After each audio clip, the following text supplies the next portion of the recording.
our very first currency, which we commonly refer to as the 1966 currency. And other countries as well decided to have their own currencies. When we did this, we made sure that the equivalent of the Ugandan shilling was the same as that of the East African board shilling.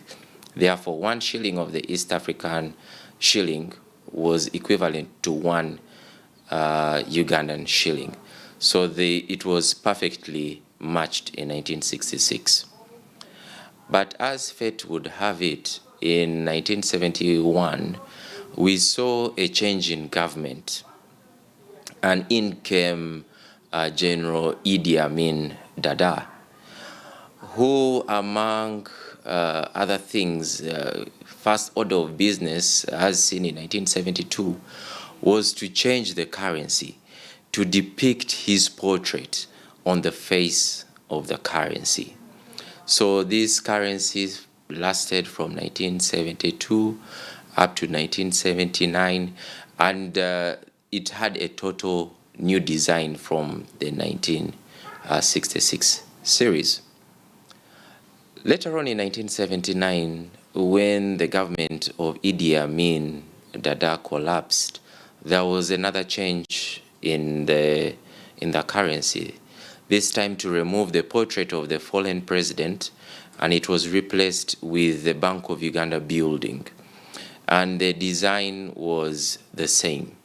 However, as history has it, I think there was a common theme at that particular time that whenever there would be a change of government, then the currency would change. So in 1980, when President Obote came into power, the building of Bank of Uganda was replaced with a coat of arms with the background of the map of Uganda. It was only until 1982 when the same president, I think, rethought his decision and decided to introduce the 1982 series. And in the 1982 series, this time round, he included his portrait as well to honor himself as the president of the country at the time. And it is to be noted that this was the second and the last time that we did have the portrait of a president in our currency.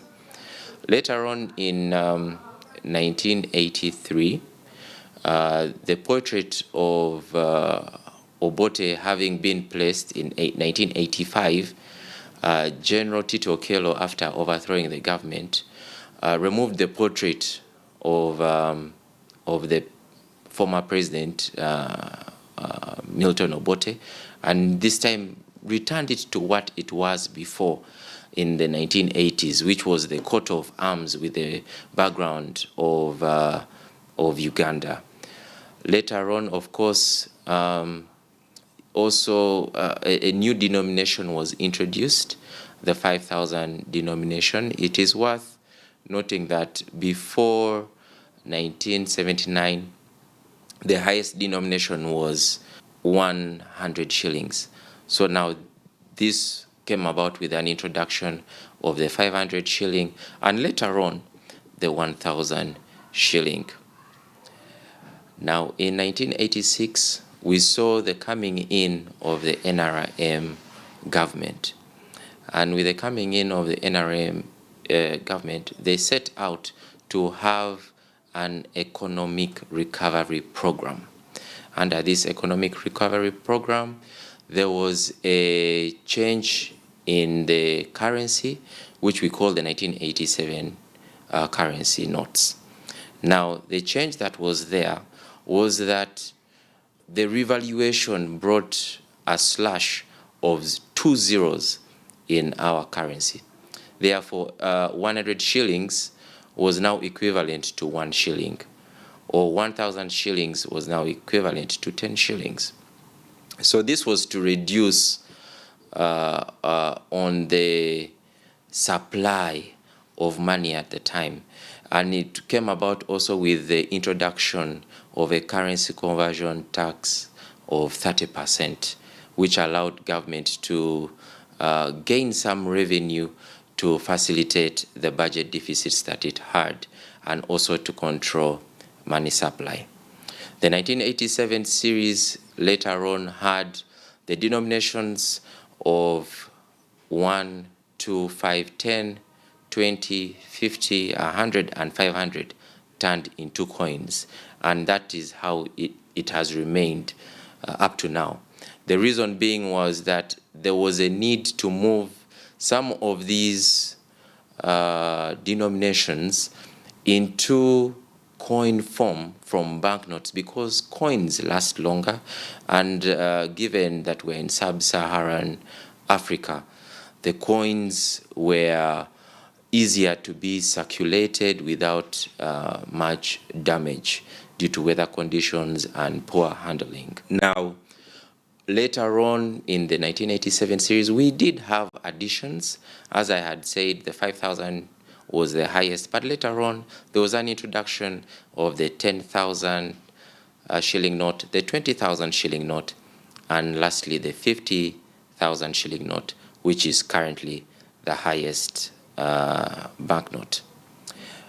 I am glad that in 2010, the Bank of Uganda, together with the government of Uganda, decided to change the 1987 series because there were now new developments in technology of banknotes and printing.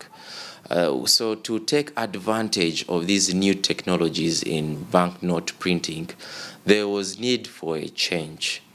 And secondly, there was also a need to recognize the beauty of Uganda and the history of Uganda.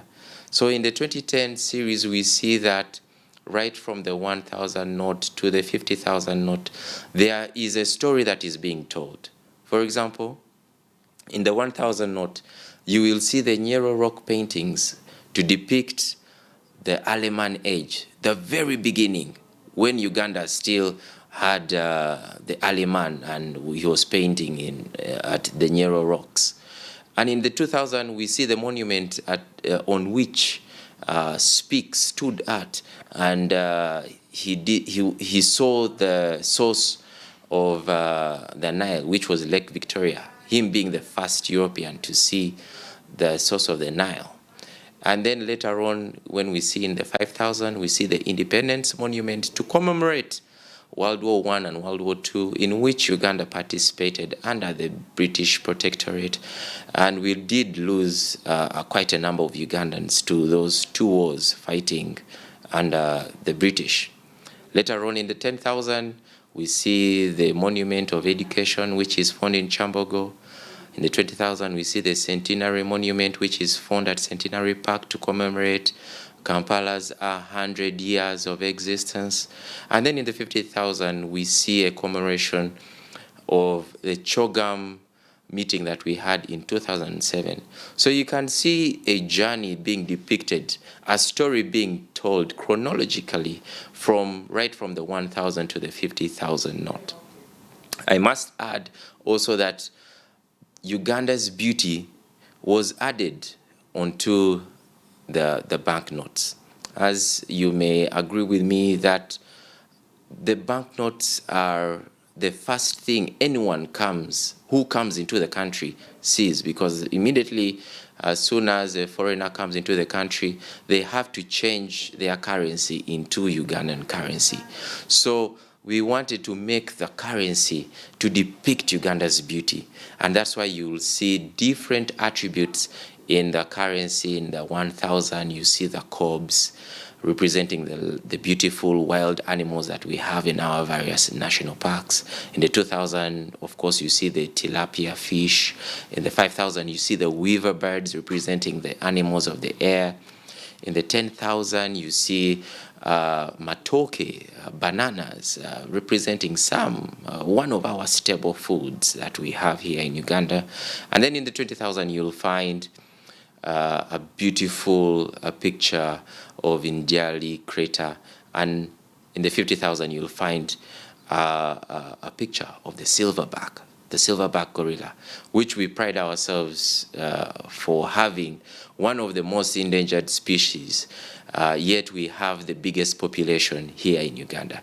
So generally, the currency changed not only to take advantage of the new technology in banknote printing, but also to depict Uganda gifted by nature and Uganda through the times. Actually, to set the record straight, 3 months ago, the shilling was trading at 3,980, but as we speak, the shilling is down now to 3.6. So there is tremendous improvement and intervention by the central bank in making sure that the value of the Ugandan currency is adequately stable. About the number of notes that exist in comparison to other East African countries, one needs to remember that the purpose of having different banknotes is to have divisibility. As if we can remember, as simple as the secondary school economics that we studied in our senior 5, one of the characteristics of money is divisibility. So you want to have a currency that is easily divisible, whereby if you go to the market and you'd like to buy a good, let's say, of 20,000 shillings, you may have the option of presenting it in 1,000, 2,000, 5,000, 10,000, or even 20,000. So we have the benefit of having currencies that make it easier for trade, for people to get change. And that's why in the 2010 series, unlike other series, the 2,000 shilling was introduced because the 1,000 shilling note was having a lot of pressure for change in exchange during trade. So the 2,000 was introduced to make it much easier for people to find change in the low denominations. And the 50,000 remains there as a storage of value. For example, if you go to a bank and you're banking your money in the millions, or you probably have a huge transaction in the millions of shillings, you find it easier to trade with the 50,000, unlike before in the 1990s where the highest denomination was 20,000. So that is the reason why we have all these different denominations, is to improve on the divisibility and allow Ugandans to enjoy better means of trade and making it easier to trade without having to labor so much in having change. And this is the same case with the coins as well. I must mention that we do have coins as low as 1 shilling. Yes, so even if you go to a shop, we used to have a popular franchise that used to give you change up to the very last shilling. So they would come to the Bank of Uganda and get 1 shilling, 2 shilling, 10 shilling, 20 shilling. So if you are having, for example, a good that is 1,999, this particular franchise would give you to the very last coin. So that's why we pride ourselves, and that's why these, up to now, we still even have some of these coins still in our currency, though they have not been commonly used within the trading industry.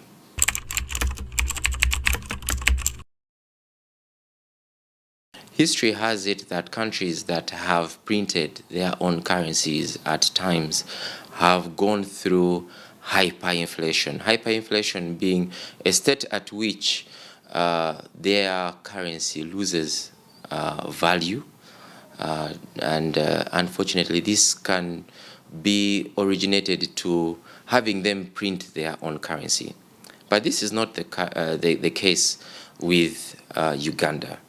Uganda prints its currency from companies, different companies of great repute, of international recognition, and companies that print even other currencies such as the pound sterling and the US dollar.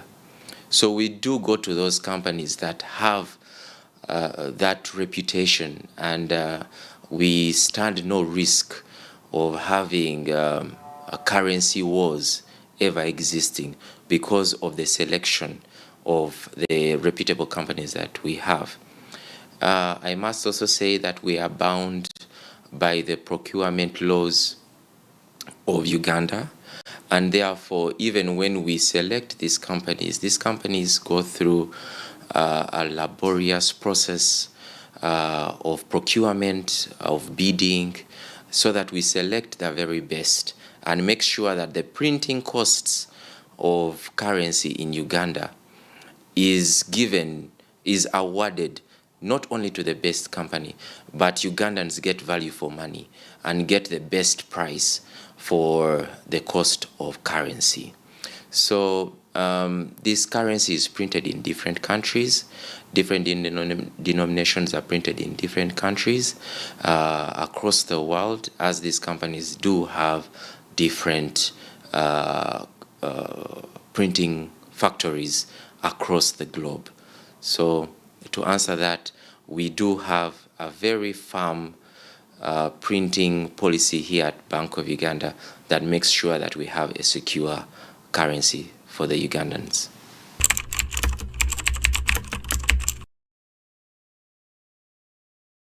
The life cycle of currency starts right from design, and it moves to printing or production. Then it goes to delivery, where these notes are brought back here to Uganda. Then they are stored and distributed later on to the commercial banks and to the public. Later on, the very last stage in the life cycle of a currency note or a currency coin is destruction.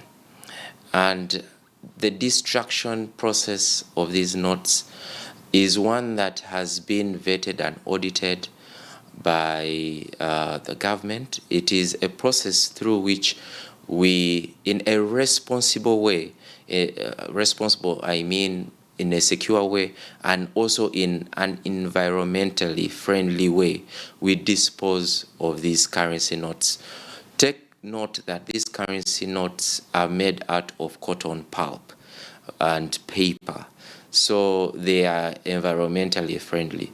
So we make sure that these notes are adequately destroyed, shredded, and briquetted in a form that cannot allow these same notes to be recirculated. But just as we do that, we replace this very equivalent in new notes to make sure that we have a clean currency policy regime within the country.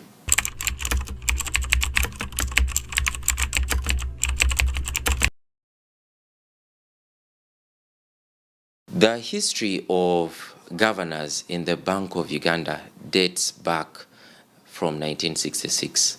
Bank of Uganda is proud to have had 9 past governors to date. In 1966, right from the inception, we are proud of our history that unlike other countries that had gotten independence, they did have a high dependence on support from their former colonialists. And they did request for governors to help them set up their central bank. But as a country, we pride ourselves that our very first governor was a Ugandan. He was by the names of Mr. Joseph Mary Mubiru. And an interesting fact that I should share with you here is that he had an illustrious career even before joining the Bank of Uganda as a governor. But he joined at the tender age of 37 years old. This shows how brilliant and intelligent he was at the time, that he would be at the helm of the Bank of Uganda at such a tender age. And that notwithstanding, he did a wonderful job in setting up the Bank of Uganda. You know very well, starting up something is not as easy as maintaining something. So we do pride in his efforts and achievements in setting up the Bank of Uganda through its inception. Also, it's worthy to note that he served his full term of 5 years from 1966 to 1971. By the time his contract had elapsed, it is documented in the annals that he expressed a lack of interest in another contract. This was because by the time his contract had elapsed, the president Idi Amin Dada had taken over. So he was a little bit shy to take on another contract. And he did inform the president at the time that he had another assignment with the World Bank, which later on turned out that he had an assignment with another company, a reputable company also here in Uganda, and contributed significantly to the economy of Uganda. So we do take pride in his legacy, and with that, every October of the year we do celebrate the Joseph Mubiru Memorial Lecture here at the Bank of Uganda, where we do host different speakers to remember the legacy of Joseph Mubiru as our very first governor. Well, after him, we had Mr. Simeon Chiinji, who took over on 30th August 1971, and he took over office and his predecessor was given only 2 days to hand over office to him. Mr. Simeon Chiinji unfortunately had a very tough job to do, especially because within his time there was the expulsion of the Indian community. As you'll remember, on the 8th of August in 1972, the president at the time, Idi Amin, had a dream, and he woke up and he told the entire nation this dream, and he said that in his dream he was told to chase away those people who were milking the cow without feeding it, and he was referring to the Asian community. And in his wisdom, he decided to launch a war against the Asian community by expelling them out of the country. And of course, this had serious ramifications onto the economy, because there were really huge business people within the economy, and having them exit meant that it would affect the GDP of the country at the time. So he was faced with that enormous challenge. And also within his time there was the global crisis and financial crisis of 1971 to 1973. So his legacy is remembered as one of turbulent times in which he helped sail the Bank of Uganda through. Well, immediately after him was Mr. Oneg Obel, who served from 1973 to 1978. And also he did face the same challenge, having had the president, Idi Amin, failing to take advice on fiscal and monetary policy affairs that were given to him by the governor, Mr. Oneg Obel. And on several occasions, he had to face up to the president, as was required by the autonomy that is enjoyed by the central bank on several issues. So we do remember him for trying as much as possible to steer the economy out of the turbulent times that had been brought about by the political times. One of them being, for example, the government at the time made the central bank the center of distributing forex, which was pretty much a big challenge, because now the central bank, instead of concentrating on other mandated roles, it turned into a forex bureau. So all forex that was needed by the MDS, the ministries, by the public, had to come here to the central bank.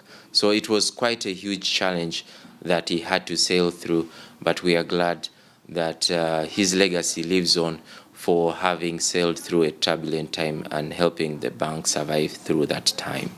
So immediately after Mr. Onego Bell finished his contract, we had Mr. Henry Kajura coming in as the governor. He came in from the Uganda Commercial Bank, where he was the MD at the time, and he served at the central bank as the governor for 6 months. Indeed, history will only remain to reflect on how much more Mr. Henry Kajura would have done if he had more time. Immediately after him, we did have Mr. Gideon Nkojo, who served from 1979 to 1980, and he came from the World Bank at the time. And he immediately, because of the change of government, the demands of the various changes, if you remember very well, 1979 had quite a number of changes in government, I think over 3 times.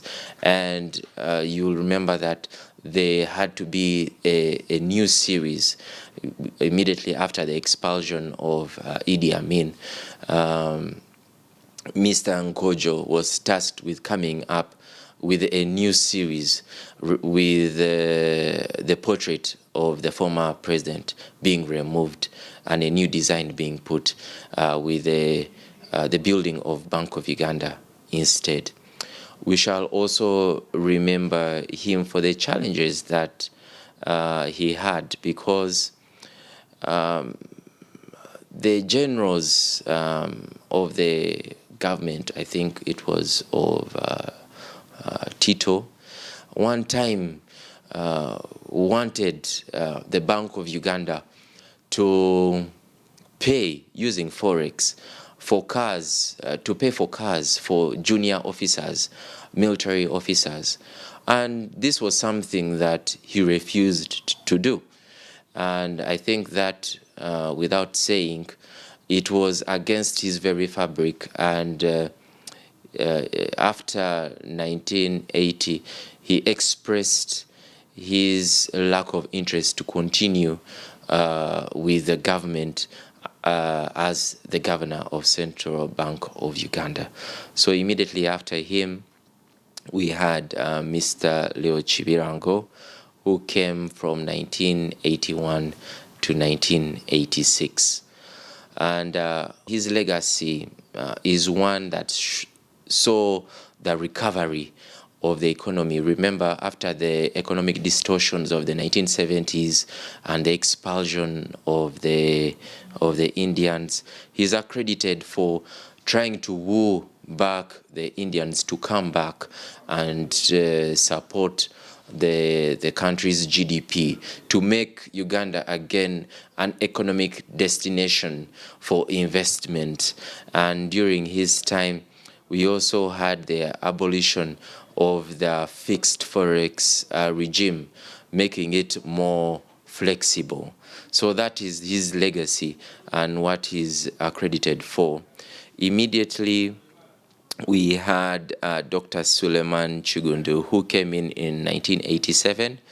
Remember very well, 1987 was a year after the NRM government came, and he was tasked with the currency reform, the currency revaluation, where the zeros were crossed off, and in the currency reform to increase the value, to make sure that our value of our currency would increase. And that caused the slashing of the 2 zeros, and it also caused the introduction of the currency conversion tax, which was 30%. That 30% was meant to reduce the money supply within the economy so as to reduce and curb inflation, but also to provide the government with quick revenue to facilitate the budget deficits that the government had at the time. Of course, it's within that time that he also introduced the 1987 series that lasted up to 2010. So that is the legacy of Dr. Suleiman Chigundu. But of course, this cannot speak to his entire legacy. All the governors that I have mentioned had much more to contribute that we cannot have time to definitely expound on in this limited time of this interview. In 1990 to 2000, we had the era of Mr. Charles Chikonyego. Mr. Charles Chikonyego is accredited for having come from Nile Bank to the helm of Bank of Uganda and seeing the introduction of some new legislations that would help the Bank of Uganda execute its duties better. These legislations are the Bank of Uganda Statute of 1993 and the Financial Institutions Statute of 1993 as well. In these statutes, the autonomy of the Bank of Uganda, as it were, it gave independence to the bank to regulate and supervise financial institutions. Before, all licensing went through the Ministry of Finance. So it was very difficult for the central bank to regulate banks that are licensed by the ministry. But with the Bank of Uganda Statute of 1993 and the Financial Institutions Statute of 1993, the autonomy was given to the central bank not only to regulate but also to license. Therefore, it made the work of the central bank much easier to regulate, and in the occasion that the financial institutions did not match up to the expectations of the central bank, revoke the licenses of these financial institutions. So it saw an era of central bank autonomy, especially in the area of supervision. He's also accredited for restructuring the central bank at the time to make sure that it is operationally sound. So we did have restructuring at the time to an optimal size to make the central bank a more effective bank. That was in 1994.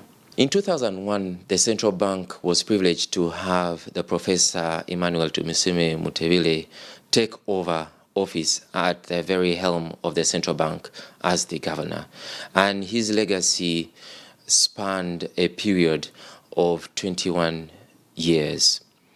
In his legacy, we can start with the electronic clearing system that was implemented in 2002, which allowed electronic clearing of checks to be implemented. And later on in 2013, this system was even automated to make sure that the clearing houses within the region would be cleared without without the different commercial banks coming to the Bank of Uganda to clear their checks. So this automation and introduction of new technology made clearing much more easy. Also in his legacy, we saw in 2010 the introduction of the 2010 series that introduced a new denomination of 2,000, which was placed there to improve divisibility, because between the 1,000 and the 5,000 note, there was no note there, yet there was a lot of transactions in low denomination. So the introduction of the 2,000 note helped to reduce the pressure of the 1,000 shilling. And also it's important to note that this series was the very first series that had the spark, a feature that was the first in Africa and the third in the whole world to be present in a banknote. This technology helped to fight against counterfeiting and reduce the possibility of counterfeiting tremendously. He took advantage of the latest technology at that time, and he made sure that our currency was secure. It's also worth noting that in 2011, he made a monumental change in monetary policy by introducing inflation targeting light. Under inflation targeting light, it saw monetary policy to be more focused on targeting inflation into single digit, with a particular target of making sure that inflation was reduced to 5%, 5% being the target. And this saw inflation therefore reduce from as high as 13% to as low as 5%. So his legacy was one that saw monetary policy reforms that we enjoy up to today, and changes and introduction of the financial inclusion departments, the financial stability departments within the Bank of Uganda, to make sure that after the financial crisis of 2009, this newly formed financial stability department would assess the financial stability of the banking industry and guard against systemic risk that would lead to the collapse of different banks.